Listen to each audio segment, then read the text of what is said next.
বাসনা, মুক্তি বাসনা, সিদ্ধি বাসনা তার ত্যাগ করে যদি আমরা কৃষ্ণ নাম করি তবেই এটা কৃষ্ণ নাম হয়। এই জন্য নাম করতে গেলে সাধুর দরকার। সাধু ছাড়া এই ভবসমুদ্র পাড়ি দেওয়ার আর অন্য কোনো জন নেই। সে সাধু সঙ্গে কৃষ্ণ নামেই মাত্র চাই, সংসার জিনিতে আর কোনো বস্তু নাই।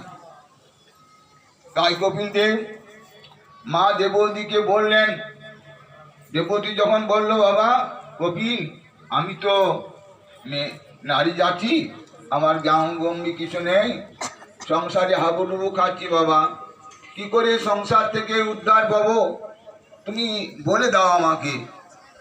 তখন মায়ের প্রশ্ন শুনে কপিল দেব সাধু বেশ মণিবেশ ধারণ করে মাকে বলতে লাগলেন, মা তুমি সাধু সঙ্গ করো, মা সাধু সঙ্গ করলে তুমি মা থেকে উত্তীর্ণ হবে। তখন একটি শ্লোক বললেন যে ভক্তিস্তু ভগবত ভক্ত সঙ্গেন পরিজায়তে সৎসঙ্গ প্রাপ্যতে পুণ্ডি সুকৃতই পূর্ব সঞ্চিতই।